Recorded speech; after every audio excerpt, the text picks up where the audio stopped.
was just about to start and you're gonna leave? All right, here you go. Okay. Is this what we're doing? Okay. Good choice.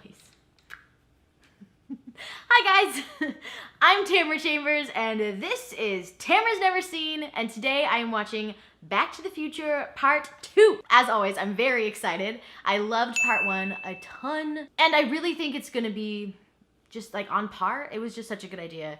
Let's see how it goes. You all know. You know what happens. I don't. I'm the one that doesn't know. Tamara's Never Seen. Ike, roads? Ugh. Where we're going, we don't need roads. Bow. It was so good. No disappointment, nothing terrible. I loved it so much. As always, I love everything. I love everything. I know that these movies aren't technically like 1, 2, and 3. It's like supposed to be a whole thing that you watch together. And I really enjoy that aspect of it. It feels like it's a TV show, and tune in next week. Tune in next week to find. And I think that's really cool. I love that the new and improved DeLorean time machine runs on like garbage and it hovers instead of drives, and it's so good and well thought out. And of course he went to the future, so of course it's gonna be better than it was. Just rush it. So they're in 2015 and they're freaking out and it's a lot of fun, and Doc Brown puts Marty's girlfriend Jennifer to sleep with like a little spritz because she got a little excited.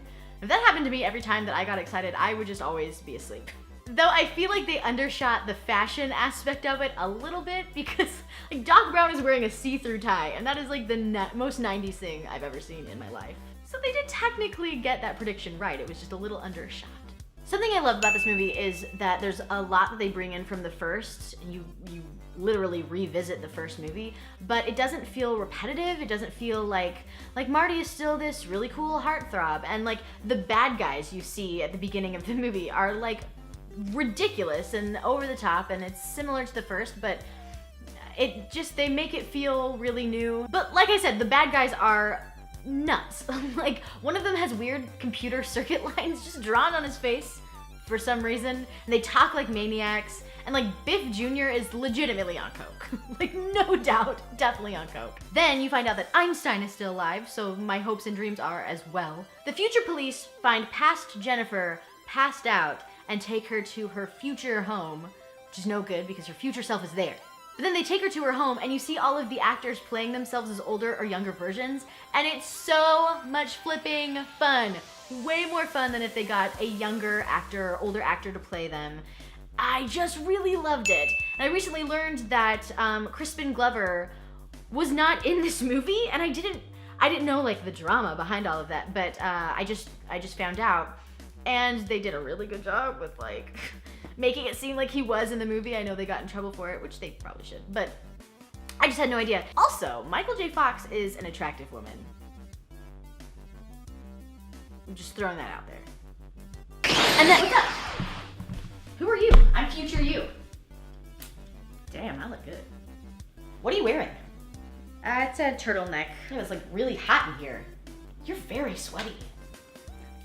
Yeah, well, I got some really rude comments in the last video, so I just thought I would cover up. No, we don't worry about that in the future. No, that. Yeah, but No, I just thought they can go themselves. Don't let little boys police your body. You were comfortable in the last video. Okay, guys can go topless in a video. You can wear a tank top. That. I see we haven't stopped saying no. We're so cool. We really are. So, how's the future? I'm like from like 8 minutes in the future, but you eat a sandwich after this video, so like really good. Anyways, bye. Bye!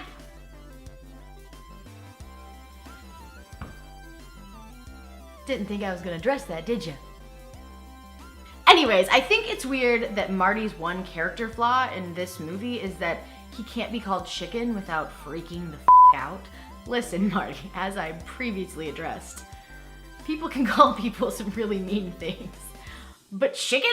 That's the one you're gonna get caught up on? It's weird, it ruins everything. So they go back to the past but it's not the right past because of the sports almanac that Marty wrongfully gets. So they're back in the 80s and Biff is super powerful in this version of this time. And he marries Marty's mom and like there's this awful scene of him like forcing her to kiss him and like I just don't like their chemistry together at all. It's not chemistry, it's sexual assault. And Biff is literally Donald Trump. That's what I wrote in my notes right here.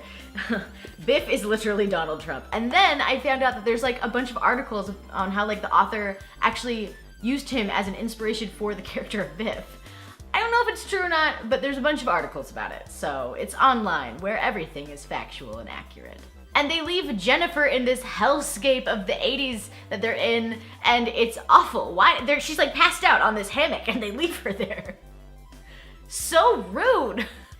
I had to change the battery, so hopefully it's the same shot. So there's a bunch of back and forth, but Marty ends up getting the sports almanac that ruins the future from Biff and from the principal. But then he ends up ruining the first movie Marty's timeline, so he has to fix that. It's all very time travel-y and parallel universe-y and confusing in an excellent way. So then Marty fixes everything, but then Biff ruins everything because he calls him a chicken, and Marty gets mad and Biff gets the book back. Why can't you handle being called a chicken? Why? This is literally my one problem with the film. The whole chase scene between Biff and Marty getting the book back is really cool with the old car, and the hoverboard is a cool contrast with each other, and I love that it ends with him getting his car filled with manure again. I love it, it's so good.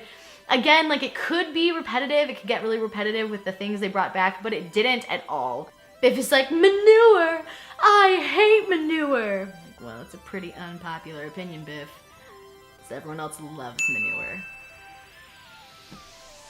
And then everything's fixed, yay! And then there's lightning, boo. Things after this happen just like really rapid fire. Like Doc Brown is gone and Marty's stuck in the past, and then this weird car shows up and he gets a letter from the 1800s and it's Doc Brown and he's living in the 1800s in like the Wild Wild West.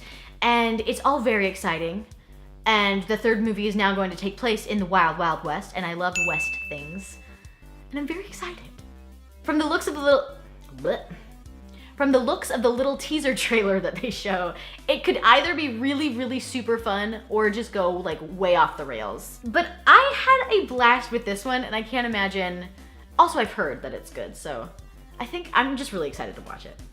I also love that the teaser trailer says coming in 1990. You guys, it only took me 26 years to see this movie. I got there. It happened. So a couple things. What was the point of Jennifer? Weird that she was there. Is she gonna be a bigger part in the third one? And then again, I don't like the sexual assault vibe that I get from Biff and Marty's mom. I don't like that one bit. Not one bit, Biff. It was super fun. It could have easily been a weird sequel that wasn't as good, but again, not repetitive, really like I am being by saying that 100 times. It was super fun. I liked it almost, if not the exact same amount as I liked the first, which is a huge amount. So I'm really stoked to see the third one. Can't wait. It's gonna be super fun, super great. And I'll see you guys next week.